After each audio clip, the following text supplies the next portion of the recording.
Coming up on Mountain News at 5:30, closing arguments in former President Trump's criminal trial, what Trump's attorney said that the judge called outrageous. And FEMA adjusts its application process, which they hope will help folks in West Virginia get money faster following storms that occurred there in April. Plus, a late May cool down is on the way. Your first alert forecast coming up as Mountain News at 5:30 starts now. Dedicated to Southern and Eastern Kentucky, this is WYMT Mountain News at 5:30. Good evening, I'm Steve Hensley. Closing arguments are wrapping up in former President Trump's so-called hush money trial. For weeks now, jurors have heard testimony, and tomorrow it is expected they will begin deliberations. CBS's Michael George is outside the Manhattan Criminal Court with the latest.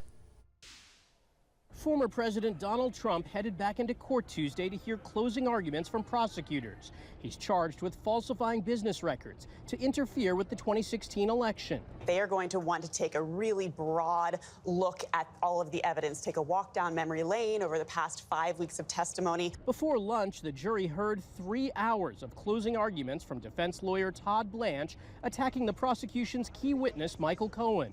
Cohen testified he was acting on Trump's behalf when he paid hush money to porn star Stormy Daniels prior to the 2016 election. They're hearing a constant refrain from Todd Blanche, the former president's attorney, which is Cohen the liar, Cohen the liar, Cohen the liar. Blanche concluded by asking jurors to not send his client to prison. After the jury left, Judge Juan Merchan reprimanded Blanche, calling the comment outrageous. Outside the courthouse today, there's been a steady buzz of energy as multiple people stepped up to the microphones, firing up demonstrators. 2 of Trump's sons spoke during lunch, calling the trial a political persecution. It is an insanity. It is an embarrassment. It's an abomination to democracy and to our republic. Earlier, the Biden campaign held a news conference. We're here primarily because of the threat that Donald Trump poses to the United States of America and to our democracy. Biden's campaign was joined by actor Robert De Niro and 2 former Capitol police officers who criticized Trump for his role in the January 6th Capitol riot.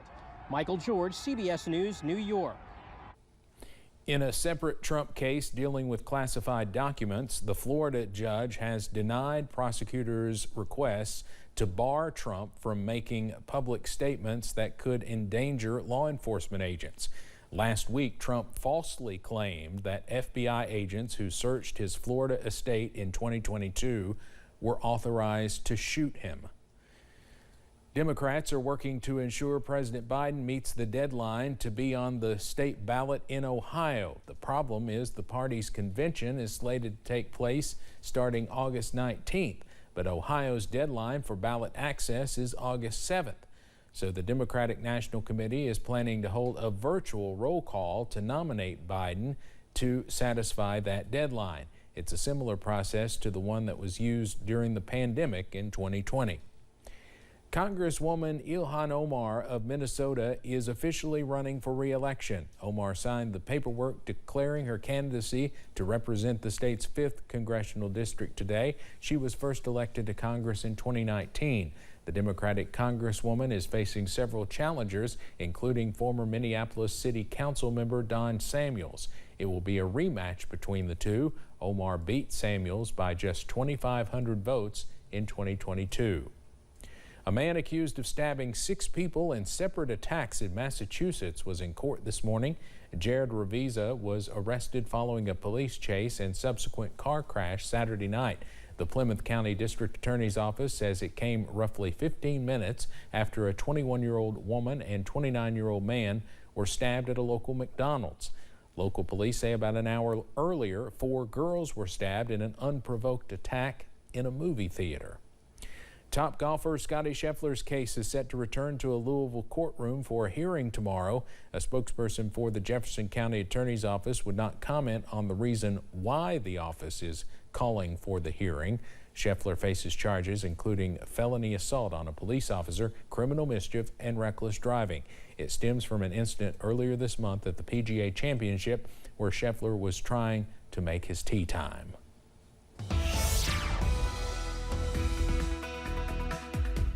Well, the weather not too bad on this Tuesday evening. For most of us, we are dry under a few peaks of sunshine, but notice on the radar we are watching out for a few light showers, mainly along and north of the Mountain Parkway this evening. Zooming in though to a few light showers in Floyd County, pushing into parts of Pike County, just to the east of downtown Pikeville. A first alert in Phelps. This shower not too far away from you over the next few minutes there. A live look from our studio though, overlooking parts of Hazard and Perry County, and this is the scene for most of us this evening. We are tracking some dry conditions. That temperature up to 73 for Perry County. Most of us though in the middle to even upper 70s in some areas. Up to 79 for London, also in Middlesboro. Up to 80 for Manchester and Harlan, and 81 degrees over in Pulaski County at this hour. Some mainly dry weather is on tap for this evening. Could we see a stray shower, maybe a few sprinkles? It's possible, but again, for most, not much happening. Those lows are close to average to wake up on Wednesday. We see middle to possibly upper 50s in some areas, and maybe some dense fog in some places to wake up by Wednesday. But the big story tomorrow, also on Thursday, we're much cooler. We see upper 60s to lower 70s, and Steve, how about 40s by Wednesday night? Those details coming up in just a few minutes. All right, that's going to feel a little chilly out there. Cameron, thank you. The National Weather Service surveyed damage in Mercer County today after the weekend storms. They say strong winds knocked down trees and even caused one death there, but it was not a tornado. There was widespread damage throughout the county, particularly in the Bergen community. Yesterday, we told you about a woman who was killed after a tree fell through her home, one of 5 deaths in Kentucky. The coroner did release her name earlier this afternoon, identifying her as 67-year-old Julie Sterling. It was not just folks in eastern and central Kentucky cleaning up from the storms this past weekend. Many folks in western Kentucky are still reeling as well. There were some tornadoes out there. Governor Beshear has called on the Kentucky National Guard to help the Division of Forestry. They are in the hardest hit areas out in the western part of the state, like Hopkins and McLean counties. Some service members are also helping fire departments out in those areas. We'll have more about eastern Kentucky storm damage coming up at 6. Now, one of the largest public school districts in the Dallas, Texas area was closed today, and hundreds of thousands of customers are without power after another wave of savage storms hit that region. This as Texas and surrounding states, including of course Kentucky, still reel in the aftermath of recent deadly tornadoes that killed at least 24 people nationwide. CNN's Laura Aguirre has more. Parts of the central U.S. once again in the crosshairs of savage, destructive storms. Torrential rain and powerful winds whipped through the Dallas, Texas area early Tuesday, bringing wind gusts over 80 miles an hour and large hail to some areas. The widespread damage to some homes and businesses on par with that suffered over the past weekend from deadly tornadoes across that same region. I have never prayed so hard in my whole life. Texas was among the hardest hit with several fatalities and many survivors still reeling from other difficult losses. We've lost cows, we've lost pigs, we lost one of our dogs. My husband's lost his horse.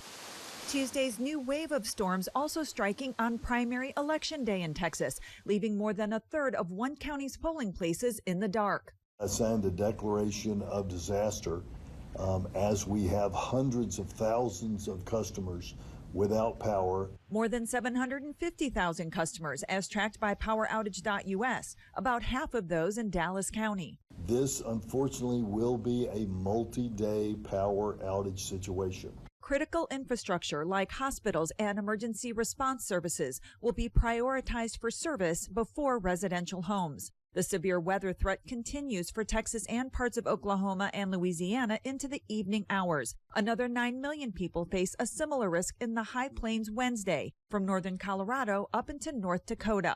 I'm Laura Aguirre reporting.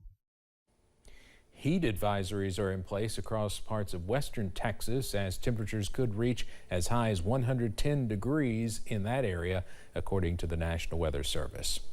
Folks in West Virginia are trying to get FEMA assistance from the early April storms there.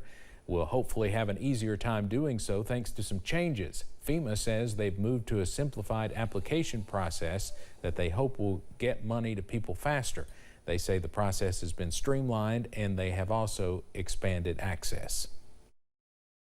The application process in the past, you would come to FEMA, fill out documentation, then go to the Small Business Administration, fill out documentation, and we have consolidated all of that to reduce steps in the process. A state federal disaster recovery center was set to open this morning at the Tyler Mountain Fire Department in Charleston.